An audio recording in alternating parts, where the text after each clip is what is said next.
Masechet Chulin Daf Samech Vav. On était au milieu d'une machloket entre deux Tanaïm. De quelle manière être Doresh, de quelle manière on fait les drachot du pasuk de Sotrel. Dans les Sotrel, la Torah nous dit une liste de 4 Sotrel qui sont permises. Et la Torah nous dit que les Sotrel permises, c'est bien les Sotrel qui s'appellent Eta Arbe, Salam, Chargol et Chagav. Sur chacune, la Torah ajoute le mot lemineo qui veut dire toute son espèce aussi. Et la question est de savoir comment est-ce qu'on est d'oresh ce pasuk, de quelle manière on fait des drachot de ce pasuk, qu'est-ce que le pasuk vient inclure au-delà des 4. Est-ce que le pasuk vient inclure encore 4 autres détails, ou bien le pasuk vient inclure tout ce qui a les 4 simanim de ces sauterelles-là, c'est-à-dire on a vu 4 simanim, 4 pieds, encore 2 pieds pour sauter, et les ailes qui couvrent la majorité du corps, plus encore 4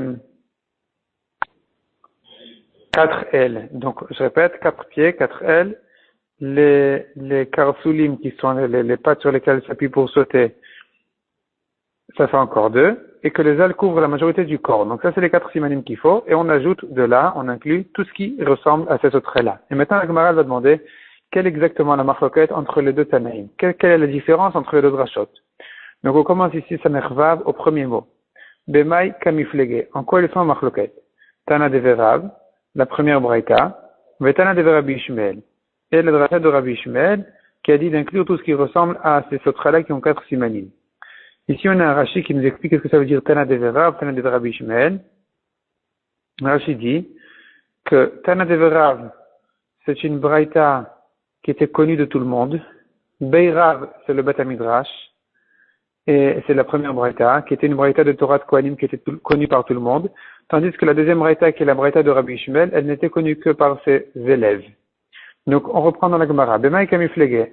En quoi sont en marloquet Tana de Verav et Tana de Rabbi Ishmael? Donc, les deux braïtot.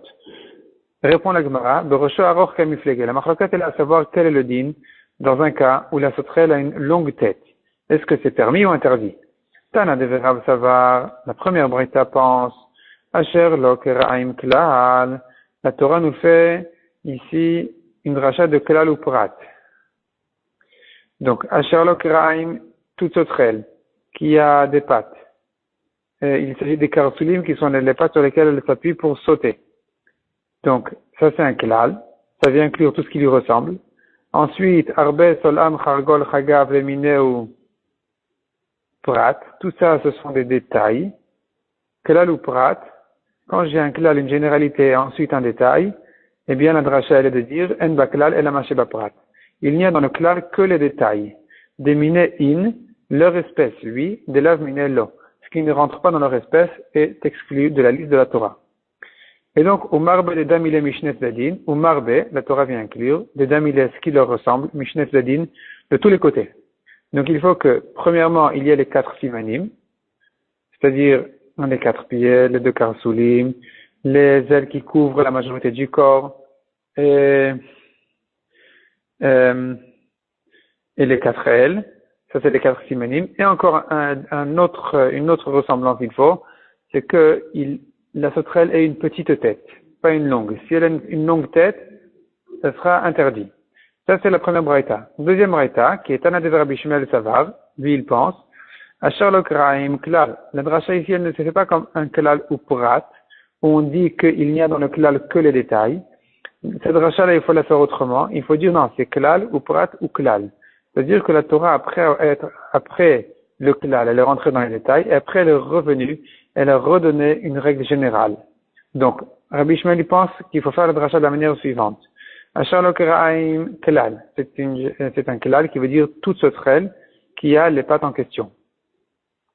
Arbe, solam, chargol, chagav, prat. Ça, c'est la liste des sauterelles que la Torah a permis. Et c'est des détails.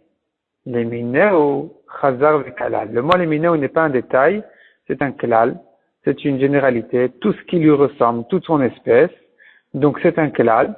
C'est vrai que ce klal, il est plus restreint, il est plus petit que le premier klal qui vient inclure complètement. Tandis que celui-là, il ne vient inclure que ce qui ressemble au détail. Mais, cependant, c'est quand même un klal.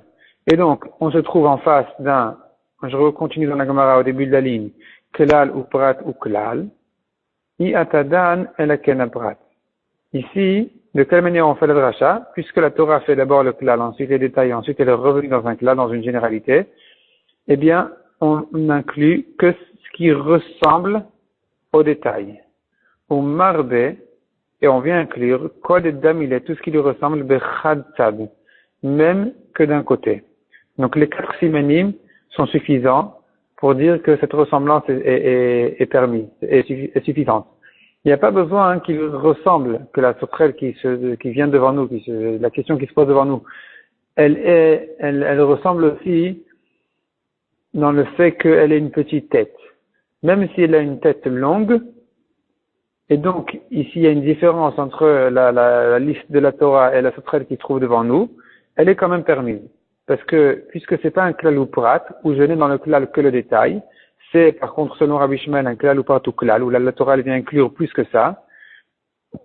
Donc, je peux inclure aussi des sauterelles qui ont une tête longue. Demande à Gemara vers l'odami, pourtant ne ressemble pas, klal akama et klal abatra. C'est la remarque qu'on a déjà élevée tout à l'heure. Le premier klal ne ressemble pas au deuxième klal. Pourquoi? Klal akama, le premier klal, asher lokeraim amarachmana. La Torah dit, celui qui a les pieds, les karsulim, des it le echol, celui qui les a, tu peux le manger, des let le lotechol, celui qui ne les a pas, tu ne peux pas le manger. Klal batra, tandis que le dernier klal, il est beaucoup plus petit. Ad de shavu barba simanim. C'est que les minets, on a dit, toute leur espèce, tout ce qui ressemble aux 4 détails qui sont de la Torah, qui sont arbe, solam, chargol et chagav. Et donc, il faut vraiment qu'il y ait les 4 simanim. Il faut qu'il y ait 4 pattes, les 4 ailes, les ailes qui couvrent la majorité, les karsulim qui le font sauter. Donc, ce deuxième klal-là ne ressemble pas au premier klal. Est-ce que ici aussi, je peux faire une rachat de klal ou partout klal, malgré que le deuxième klal ne ressemble pas au premier? Demande la Gemara, répond la Gemara. Tana de Rabbi Shmuel, cette braïta, le de Rabbi Shmuel, pense que oui. De klal ou prate, qui a gavna, dain. Même quand on a des klal ou prat comme ceci, dain, on peut faire une dracha de klal ou prat ou klal. On n'est pas gêné par le fait que le deuxième klal ne ressemble pas au premier klal. Et la Gemara ajoute d'ailleurs, sache, que quand tu trouveras dans le chasse en général un mandéamar qui dit Vedamrina nami, dit la Gemara, Vedamrina nami, ce qu'on dit aussi en général, Be'alma, en général dans le chasse, des dain, Tana de Rabbi Shmuel, que Tana de Rabbi Shmuel, il est doresh, de klal ou prat qui a gavna, il est doresh klal ou prat, même dans un cas pareil où le deuxième klal ne ressemble pas au premier klal. D'où on sait ça? D'où on sait que Rabbi Shmuel n'est pas gêné par le fait que le deuxième klal, il est différent du premier klal, mehacha, c'est d'ici. C'est d'ici, de Choulin, la Gemara dans Choulin, notre souviya ici, dans Choulin d'Al-Samechet, Samechvav, on a vu que Rabbi Shmuel est doresh, klal ou prat ou klal, malgré que le deuxième klal ne ressemble pas au premier. De là, on sait pour tous les chasses en général, que Rabbi Shmuel pourra faire dans n'importe quel autre pasouk, une dracha de klal ou prat ou klal, même dans le cas où le deuxième klal ne va pas ressembler au premier klal. On continue aux 2 points. Amarmar, Ishmo Chagav, donc on a vu dans la Braïta, si tu dis que il faut qu'il s'appelle Chagav, la sauterelle que je viens inclure, elle doit s'appeler aussi Chagav, Yachol, j'aurais pu croire, Envokol Asimanin Alalou, il n'y a pas besoin de tous les autres simanim, il suffit qu'elle s'appelle Chagav pour la permettre. Qui dit qu'il faut qu'elle ait aussi les 4 simanim? Talmud Omar, les Mineu. La Torah nous dit non, les Mineu, il faut que ce soit une espèce de ces 4 de la Torah, Anchiyehu Bokol Asimanin Alalou. Il faut au moins qu'elle ressemble, la sauterelle qu'on vient inclure, aux sauterelles de la Torah dans ces 4 simanim. En Bokol Asimanin Alalou. Demande à Gemara, dans le cas où il n'y a pas les simanim, Mechataiti, d'où tu veux l'ajouter, d'où tu veux l'inclure? Pourtant, Arbe vechargol ktiv, quelle était la va'amina de dire que on viendrait inclure tout ce qui s'appelle chagav, même ce qui n'a pas les simanim. Pourtant, la Torah nous a bien dit Arbe, chargol, Arbe, solam, chargol. Donc, on voit très clairement que la Torah n'est intéressée de permettre que ces sauterelles-là, ou encore celles qui leur ressemblent. Mais pas tout ce qui s'appelle chagav. Depuis quand j'aurais pu croire que tout ce qui s'appelle chagav, même sans les simanim, serait permis? Répond la Gemara, non, j'aurais pu quand même croire comme ça. Pourquoi? Il octive sol am. C'est vrai, tu as raison. Si c'était pas écrit le mot sol am dans la Torah, l'espèce de sauterelle qui s'appelle sol am, kedeke amrat, comme tu dis, c'est vrai effectivement, je n'aurais pas pu croire que la Torah viendrait inclure tout ce qui s'appelle chagav, puisque la Torah nous dirait arbe et chargol, ça veut dire que seuls les sauterelles qui ont les 4 simanim, mais pas plus. Ça, c'est si la Torah n'avait pas écrit sol am. Mais hashtag dirtiv sol am. Maintenant que la Torah a vu écrit sol am, et que ce mot-là, comme on a vu hier, c'est un mot en trop, et qui vient inclure, et qui vient élargir beaucoup la liste des sauterelles permises. Les rabouillés rocho aror, ça vient inclure même une sauterelle qui a une longue tête, malgré qu'elle ne ressemble même pas à la liste de la Torah, selon Rabbi Shmuel. Selon Rabbi Shmuel qui vient inclure même une tête longue, eh bien, donc j'aurais pu croire.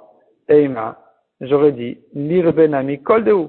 Tu peux inclure aussi toute sauterelle qui s'appelle chagav, même si elle n'a pas les 4 simanim.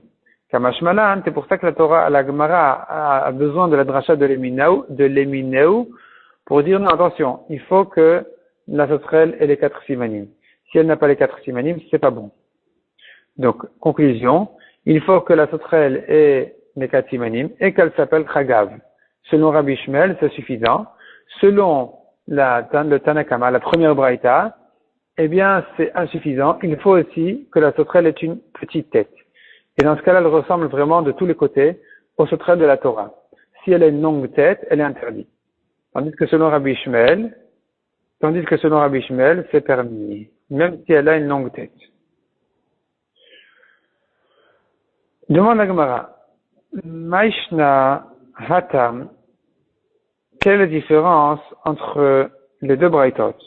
Dans une braïta, on a traduit le mot solam, de amrat solam zerachon, et le mot chargol, on a traduit par zenipul.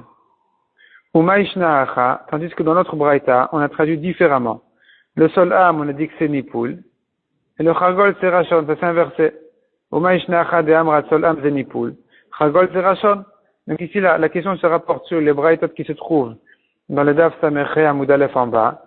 On a vu que, donc, dans les dernières lignes du Amoud, de Sameche Amoud Aleph en bas, dans les grandes lignes, on a vu d'abord que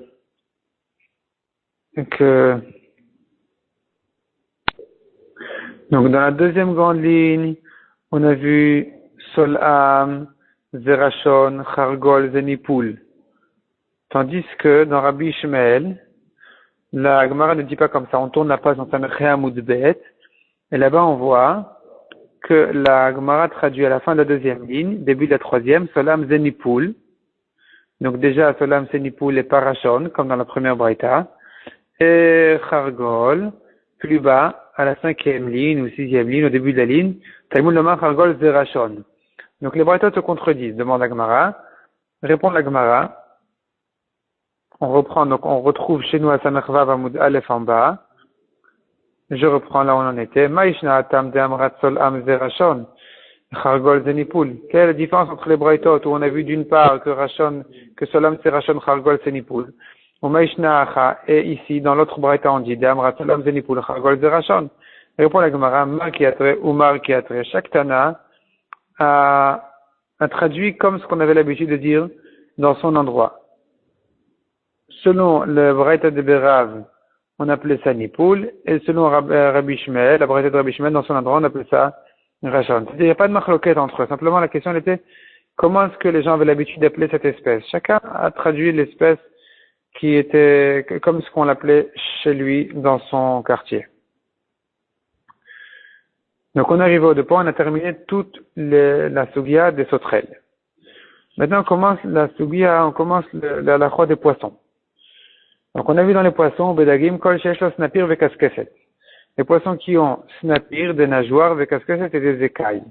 Tanoura Banan. En lo Arshav.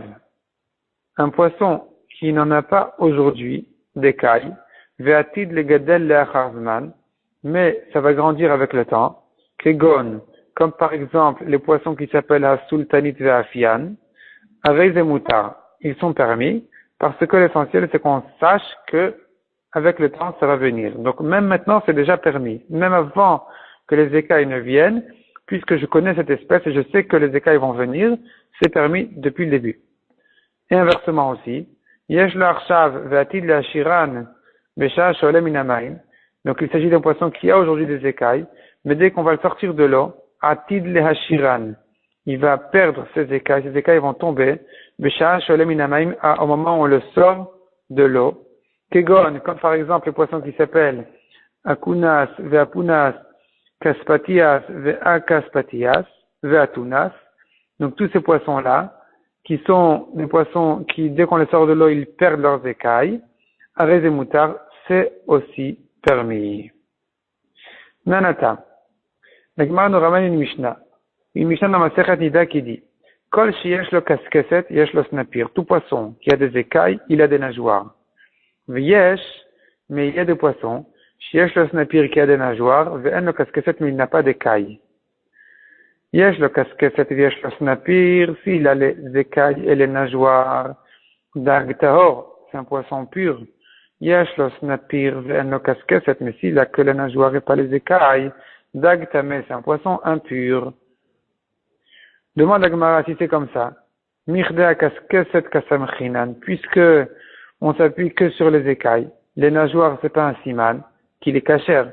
C'est que les écailles qui sont un siman qui les cachère. D'ailleurs, c'est un siman suffisant. Parce que dès qu'il a des écailles, je sais qu'il a des nageoires. Tandis que quand il a des nageoires, je ne sais pas s'il a des écailles. Et donc, si c'est comme ça, l'essentiel c'est les écailles. Le reste ne nous intéresse pas. L'irtavrachmana kaskeset, la Torah aurait dû dire écailles. Vela l'irtov snapir. Et c'était pas la peine de dire nageoire. Pourquoi est-ce que la Torah a eu besoin de dire nageoire? Répond la Gemara. I katav rachmana kaskeset. Si la Torah n'avait dit que écaille, velo katav snapir, et elle n'avait pas dit nageoire, ava amina, j'aurais pu croire, mai kaskeset. Qu'est-ce que ça veut dire le mot kaskeset? J'aurais pas su que c'est les écailles. J'aurais dit que snapir, c'est les nageoires. Il a fallu dagtame, donc j'aurais permis un poisson interdit, un poisson impur. Katav rachmana. C'est pour ça que la Torah nous a écrit non, snapir ve kaskeset. Les deux mots, les deux notions. Et donc, tu comprends tout seul qu'une des deux, c'est les écailles. Et l'autre, c'est les nageoires. Mais la Gemara n'accepte pas cette réponse. Demande la Gemara. Ve'ashta de katav rachmana. Aujourd'hui, où la Torah lui écrit snapir ve kaskeset, les deux notions. Mimai de kaskeset levushahu. D'où tu sais que kaskeset, c'est l'habit, c'est les écailles. Dirtiv. Comme le pasuk dit, ve'shirion kaskasim hu lavush. Donc, Shirion Kaskasim ou Lavouche, c'est une sorte d'habit. Il était habillé, il s'agit, je pense, de Goliath, qui était habillé d'un habit spécial, avec des écailles pour faire glisser les flèches, etc. En tout cas, on voit de là que les Kaskasim, c'est un habit. Un habit, et donc ça se rapporte sur les écailles du poisson. Si c'est comme ça, revient la Gemara en arrière, puisque je sais que Kaskaset, je sais par ailleurs que Kaskaset, c'est les écailles. Donc, c'était pas la peine d'écrire snapir, c'était pas la peine d'écrire nageoire. Si c'était écrit que kaskeset, j'aurais déjà compris, grâce au pasouk de Goliath, que kaskeset, c'est les écailles et pas les nageoires. Et donc, demande la Gemara. Velirtav rachmana kaskeset. La Torah aurait pu se suffire d'écrire kaskeset. Velirtav snapir, c'était pas la peine d'écrire snapir. J'aurais su déjà que kaskeset, c'est les écailles. Et répond la Gemara Marabi Abao. Vechentana de Rabbi Shmuel, Yagdil Torah viadir. C'est-à-dire, effectivement, la Torah nous a ajouté des mots pour rien, qui paraissent en trop, mais la Torah, elle s'est prolongée, puisque d'ici aussi on a une preuve que kaskeset c'est les écailles. Donc la Torah n'a pas été gênée par le fait qu'on va trouver cette notion-là par ailleurs dans Goliath. C'est-à-dire, malgré qu'on a deux preuves que kaskeset veut dire écaille, la Torah ne s'est pas gênée d'en ajouter une en plus. Une des deux en plus. Donc ça, c'est Agdil Torah vient dire. Agdil Torah vient dire, Harbe Ammar Lanu Te'amim, la Torah nous a donné plusieurs raisons, les dames au kaskeset, pour reconnaître que kaskeset veut dire des écailles. On continue à Tanu Rabbanan. Mimashma sheneemar, echol et shieshlo.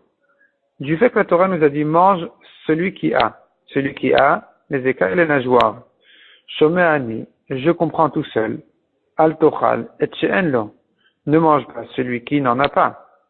Umimash ma sheneemar al tochal et she'enlo.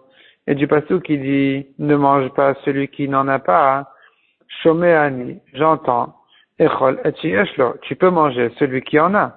Vela Mashnaan, alors pourquoi la Torah a eu besoin de se répéter?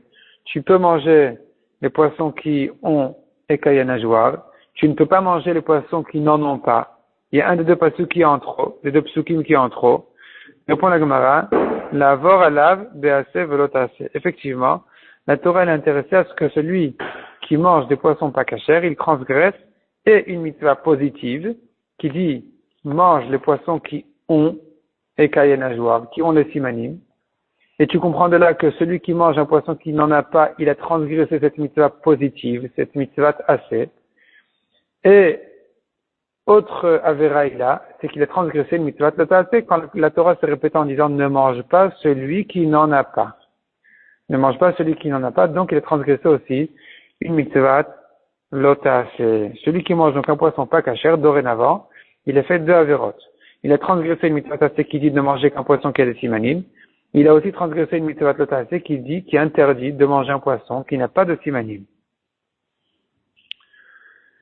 La Gemara ensuite rentre dans une nouvelle dracha qui traite en fait un nouveau sujet qui est un grand chidouche dans la halakha qui dirait comme ça. Il y a une halakha qui dit que on a le droit de manger des insectes, des poissons qui n'ont pas de simanim, des insectes de l'eau, du moment qu'ils ne sont jamais sortis de l'eau. Mais à condition que ce soit de l'eau qui ne jaillit pas.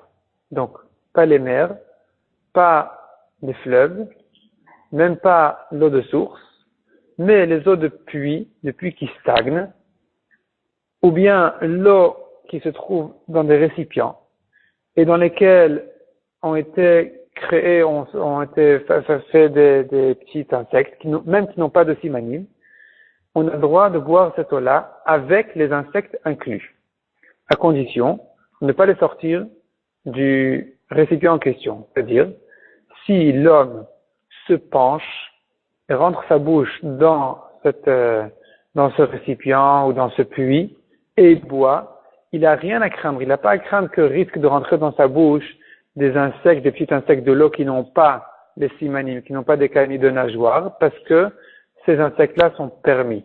Du moment qu'ils ne sont pas sortis jamais, ils ne sont jamais sortis du récipient de l'eau. Mais dès qu'il a puisé l'eau, c'est-à-dire les insectes en question, ils sont sortis de leur endroit où ils sont nés, où ils ont été créés. À partir de ce moment-là, c'est interdit. Et maintenant, la Gemara, elle va rentrer dans les drachas des psukim, d'où je sais faire cette différence-là entre l'eau de source et l'eau qui stagne, l'eau qui ne jaillit pas. Donc, la Gemara dit comme ça. Tochelu mikol asher bamaim. On a des mots en trop dans le pasuk. Le pasuk qui dit comme ça. Elze tochlu mikol asher bamaim. Kol asher osnapir vekaskeset. Bamaim, bayamim uvenechalim otam tochelu. Donc, je traduis. Le pasuk ici se répète. Les premiers mots du pasuk disent, voici ce que vous mangerez de tout ce qui se trouve dans l'eau. Tout ce qui a nageoire et écaille dans l'eau, dans la mer et dans les fleuves, ceux-ci, vous pourrez les manger. Donc le pasuk commence par voici ce que vous pouvez manger et termine par ceci vous pouvez manger. Donc on a ici des mots en trop. Dit la Gemara, tochlu mikol asher bamaim. Ma talmud lomar. Qu'est-ce que viennent ces mots-là en trop nous apprendre? Les mots du début du pasuk sont en trop. Shiachol, ro'il veitir bimforash, veitir bistam. J'aurais pu croire, puisque la Torah a permis bimforash.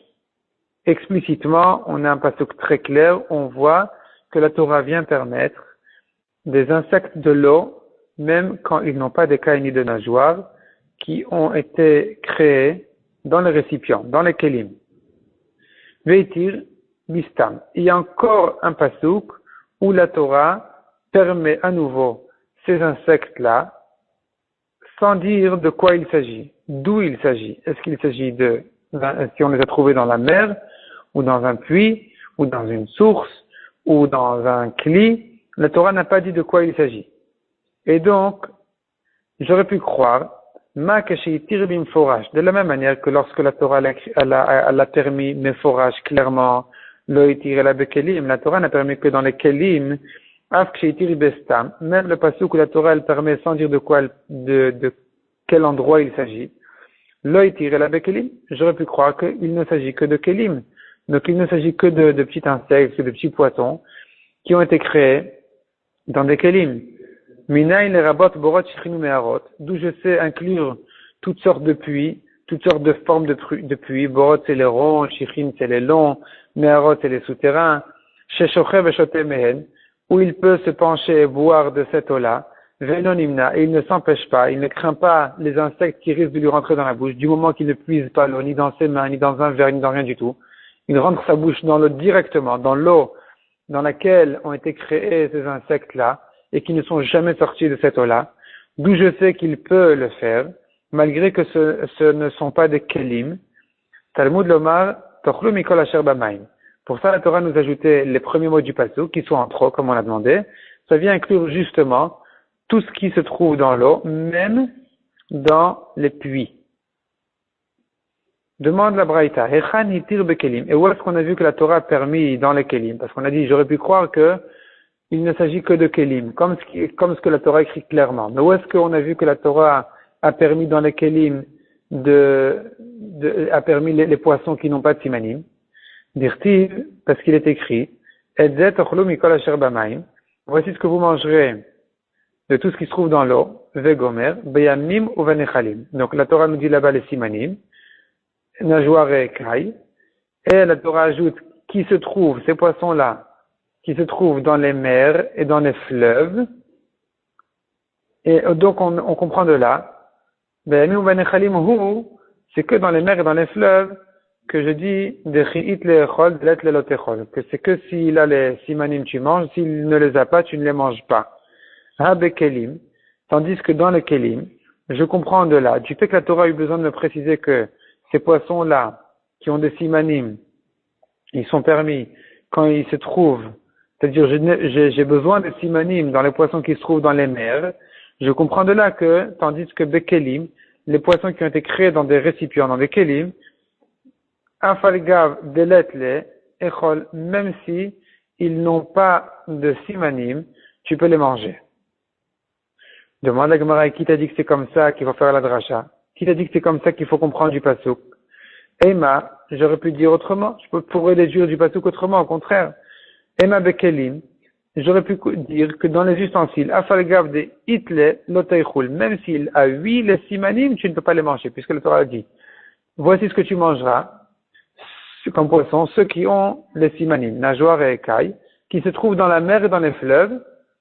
Donc je comprends de là que, j'ai deux manières de comprendre ce pasuk. Soit je peux dire que, quand est-ce qu'un poisson est permis s'il a les simanim, c'est que s'il est dans la mer. Mais si il est dans des kelim, il est interdit malgré qu'il a les simanim. Ou bien, je peux dire comme ce qu'on a voulu dire au début. Je peux dire que non, au contraire. Quand est-ce que j'ai besoin de simanim, c'est que dans la mer. Mais dans les kelim, je n'ai pas besoin de simanim. Donc, d'où tu sais dire que on vient permettre dans les kelim, même sans simanim, peut-être qu'au contraire, on vient interdire, même avec les simanim. Répond la Gemara Los al-Kadatach. Ne pense pas comme ça, dirtiv. Parce que dans le Lotaase, dans la mitzvah négative où la Torah interdit les poissons qui n'ont pas de simanim, là-bas aussi la Torah se répète et dit dans la mer. Ce que dit le pasuk, Vechol asher enlo, tout poisson qui n'a pas, snapir vekaskeset, de nageoire ni d'écailles, bayamim ou vanechalim, dans les mers et dans les fleuves, mikol sheret samaim, de tous les insectes de l'eau, bayamim ou vanechalim, et donc on est d'orage de là, bayamim ou vanechalim, c'est que dans les mers et les fleuves, de l'etle, que quand il n'y a pas de simanim, l'otechul tu ne manges pas. Habekelim, ne comprend de là que dans les kelim, afalgav de l'etle, même s'il n'a pas de simanim, echol, tu peux manger. Donc là, déjà, on a résolu deux problèmes. Premièrement, on a trouvé une dracha des psukim, du fait que la Torah a insisté sur le fait que les simanim, j'en ai besoin que dans les mers, je comprends que dans les kelim, je n'ai pas besoin de simanim. Maintenant, entre la mer et les kelim, qui sont les deux extrêmes, on a encore deux sortes de rassemblement d'eau. On a l'eau qui jaillit, comme l'eau de source, qui ressemble plutôt aux mers donc, parce que c'est aussi de l'eau vivante. Et on a de l'eau plate, de l'eau morte qui ne bouge pas, qui stagne, comme l'eau des puits, qui ressemble plutôt à l'eau qui se trouve dans les kelim. Et donc il faut savoir quel est le din dans ces deux endroits-là. Donc dans les puits ou bien dans les sources. Donc le Gemara demande maintenant. Veima, au début de la ligne. Veima, Bamaim Klal. J'aurais pu dire comme ça. Bamaim, quand la Torah nous dit dans l'eau, c'est un Klal. Bayamim ou Vanechalim, dans les mers, dans les fleuves, Prat est un détail. Klal ou Prat, En Baklal, et la Mashaba Prat. On a déjà vu, si j'ai un Klal et ensuite j'ai un détail, je n'ai dans le Klal, dans la généralité, que le détail. Et donc, Yamim ou Nechalim in, ce n'est que ce qui se trouve dans les mers et les fleuves que j'ai besoin de simanim, neitin vecharitin, l'eau, mais dans l'eau de source qui se trouve dans les neitin et charitin, c'est toutes sortes de fentes et d'endroits où on trouve l'eau de source. J'aurais pu croire que là-bas, je n'ai pas besoin de simanim. Répond la Gemara, Bamaim chazar vekalal. Après, et la Torah dit encore un klal, Bamaim, et donc, puisque j'ai un klal ou prat ou klal, je peux inclure même plus que le détail. Donc, au-delà des mers et des fleuves, j'inclus aussi les eaux de source. Donc, toute eau de source a besoin de simanim. Je ne peux pas me pencher, rentrer ma bouche dans l'eau de source et boire l'eau sans vérifier que ne rentre pas d'insectes dans ma bouche, parce que c'est de l'eau qui jaillit comme l'eau de la mer, et donc puisque ça ressemble à l'eau de la mer, c'est concerné aussi par la halakha qui dit qu'il faut le simanim. Tandis que dans les kelim, il n'y a pas besoin de simanim, dans les puits d'ailleurs non plus, comme on le verra tout de suite. Demande la Gemara, mais qui dit que c'est un klal ou prat ou klal? C'est pas vrai que c'est un klal ou prat ou klal. Hané, demande la Gemara, très klalé, pourtant ces deux klalim, des smichelada deninu, ils sont un à côté de l'autre. C'est pas que le détail, il est entre le premier klal et le deuxième klal, c'est que les deux klalim, ils sont mis un à côté de l'autre. Parce que le pasuk qui dit comme ça. Donc ça c'est le premier klal. Voici ce que vous mangerez de tout ce qui se trouve dans l'eau, etc. Bamaim, dans l'eau, c'est le deuxième klal. Et après on a le prat, le détail qui dit Bayamim ou Vanechalim, dans les mers et dans les fleuves. Donc puisque le détail il est après les deux klalim, je devrais dire que c'est comme un klal ou prat, où je n'ai dans le klal que le détail. Donc d'où je sais dire d'où je sais inclure l'eau de source, qui ressemble à la mer, qui est aussi concernée par les simanim. Répond la Gemara, Amaravina kedam rebe ma'arava, comme ce qu'on dit en Eretz Israël. Kol makom shata motse, à tout endroit où tu trouves, shne klalot, asumuchin zelazé, deux klalim qui sont un à côté de l'autre, hatel prat benehem, donc on a commencé le daf samer zayin, hatel prat benehem, mais rentre le détail, le prat entre les deux klalim, vedunem, et juge-les, fais la dracha, de klal ou prat ou klal, comme un klal ou prat ou klal. Et donc, qu'est-ce qu'il nous reste à dire maintenant? La Gemara, elle reprend donc toute la dracha. Bamaim klal. Le premier bamaim, c'est un klal. Bayamim ou vanechalim, dans les mers et dans les fleuves, prat, c'est un détail. Bamaim, le deuxième bamaim, dans l'eau, en général, malgré que c'est écrit avant le détail, je le considère comme un klal qui revient après le détail. Chazar vekala, la Torah est revenue et elle a redonné une règle générale que tout ce qui se trouve dans toute eau a besoin de simanim. Et donc je me retrouve maintenant face à un klal ou prat ou klal. Un klal, généralité, détail et un klal à nouveau. Et donc qu'est-ce qu'on fait comme dracha? I atadan elaken prat. Tu inclus tout ce qui ressemble au détail. Ma prat meforash maim novin. De même que le détail, il est de l'eau de source, comme la mer, comme les fleuves. Afkol maim novin. De même, toute eau de source, toute eau qui jaillit de source, est donc est concernée par les simanim. Maïrabe, qu'est-ce qu'on inclut? Charitin ou neitin et isura. On inclut donc toute eau de source qui se trouve dans les fentes et dans les charitines et nétines, et tout ce qui se trouve dans ces eaux-là a besoin de simanim. Est concerné par le issour de manger s'il n'y a pas de simanim. Ou maïmiet, et qu'est-ce qu'on a exclu de cette dracha-là? Borot, Shirin ou Meharot, les terra.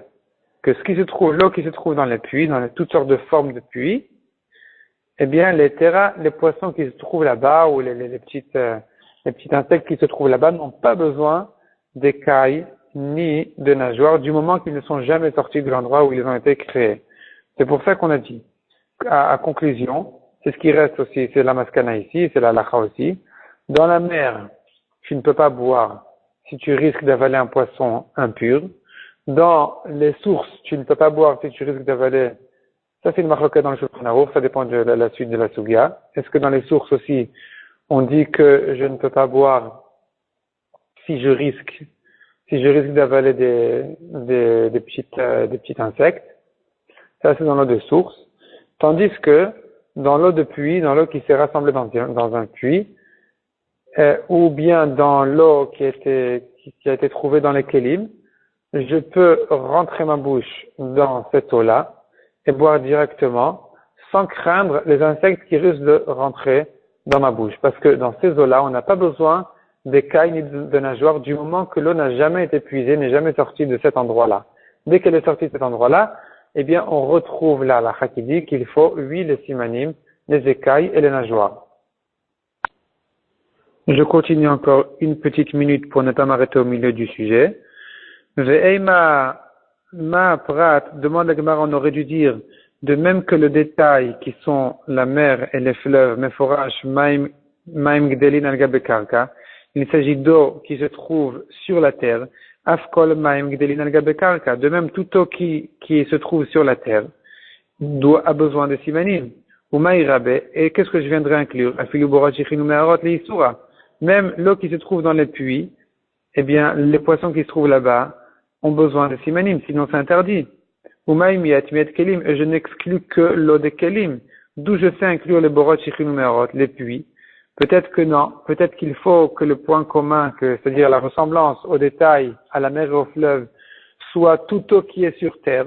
Or, les puits aussi, c'est de l'eau qui est sur terre, et donc eux aussi sont concernés par les simanim, d'où je sais permettre les insectes dans les puits. Répond la Gemara, imken tochlu maïahanile. Si c'est comme ça, qu'est-ce que vient inclure le mot tochlu? Qu'est-ce qu'il vient inclure si ce n'est que ces puits-là en question?